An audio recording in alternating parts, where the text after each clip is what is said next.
मोदी सरकार 12 वर्ष रे 12 योजना केते बदली देशर स्थिति केते बदली जनता जीवन।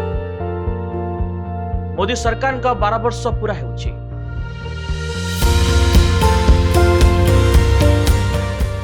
ए 12 वर्ष रे सरकार निजको केवल सत्ता मजबूत करिबारे सीमित रखि नांती बरं योजना एवं टेक्नोलोजी जरिया रे देशर छवि बदलैबाकू चेष्टा करिसेंती। आसंतु जानिबा 12 वर्षर मोदी सरकार 12 बड़ योजना कौन कौन एवं यह देश को केते आगकू नहीं। 2014 जेबे नरेंद्र मोदी देशर प्रधानमंत्री भावे शपथ ग्रहण कले से समय देश एक बड़ परिवर्तन द्वार पथरे प्रवेश करुथिला।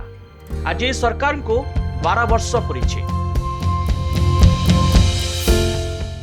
मोदी सरकार का बड़ा परिचय तांका बड़ योजना को नहीं जहाँ साधारण लोकों जीवन उपरे प्रभाव पकाई। गाँव रोषे घर टू आरंभ करी सहर हॉस्पिटल बैंक सबुटी परिवर्तन होइछे। लास्ट माइल डिलीवरी टू आरंभ करी डायरेक्ट बेनिफिट ट्रांसफर सिस्टम को मजबूत करा जाइछे। जनधन योजना 2014 मसीह आरंभ होइतिबा प्रधानमंत्री जनधन योजना को देशर सबुठारु गुरुत्वपूर्ण आर्थिक योजना मध्य गोटे। एही योजना माध्यम लक्ष लक्ष लोकों पई जीरो बैलेंस बैंक अकाउंट खोला जाउथिला।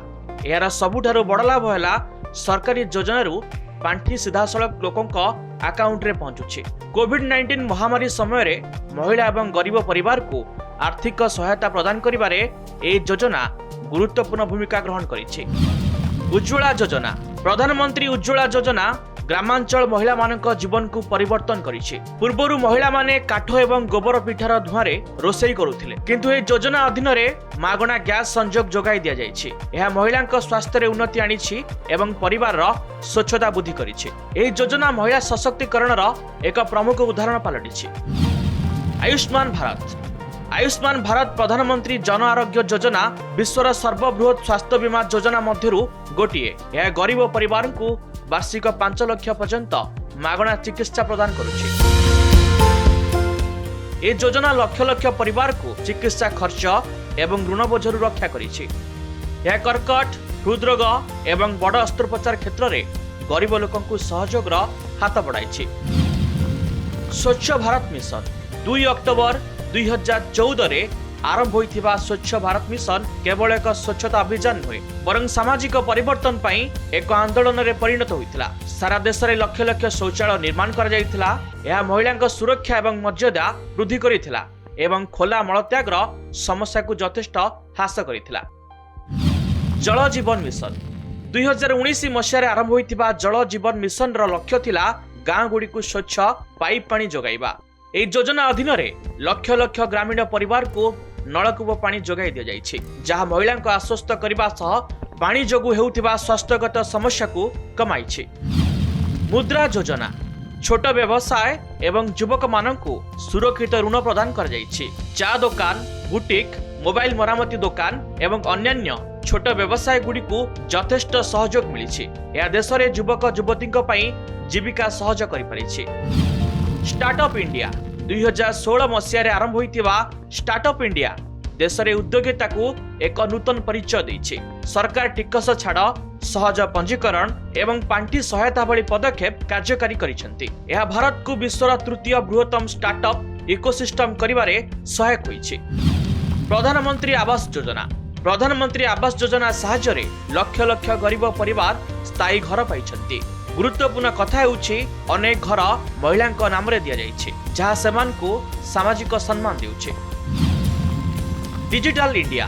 डिजिटल इंडिया सरकारी सेवा एवं देय को गुरुत्वपूर्ण भाव में परिवर्तन करिछि। यूपीआई भारत को विश्वर अग्रणी डिजिटल देय अर्थनीति मध्य स्थानित करिछि। आज छोट दुकान ठू आरंभ करी बड़ मॉल पर्यंत समस्ते क्यूआर कोड माध्यम रे लेन देन करि पारुछन्ते। डिजिलॉकर एवं अन्य ऑनलाइन सेवागुड़िक मध्य सरकारी कार्य को सहज द्रुत एवं अधिक स्वच्छ करिछि। प्रधानमंत्री किसान सम्मान निधि पीएम किसान योजना माध्यम रे प्रति वर्ष चाषी को अकाउंट को सीधा सड़क टंका पठा जाए। यह छोट चाषी मानकु आर्थिक सहायता प्रदान करुछि। मेक इन इंडिया एवं पीएलआई मेक इन इंडिया एवं प्रोडक्शन लिंक इंसेंटिव पीएलआई योजना गुड़िक भारतर उत्पादन क्षेत्र को प्रोत्साहित करिछि। मोबाइल इलेक्ट्रोनिक्स एवं औषध क्षेत्रगुड़िक उल्लेखनीय निवेश को आकर्षित करिछि, जहा फଳରେ नियुक्ति सुजोग वृद्धि पाइछि। प्रधानमंत्री स्वनिधि योजना छोट दोकानी मानकु सहायता। कोविड-19 महामारी परे प्रधानमंत्री स्वनिधि योजना रास्ता विक्रेता एवं छोट दोकानी को असुरक्षित ऋण प्रदान करी सेमानकर व्यवसाय पुनः आरंभ करिबारे सहयोग करिछि।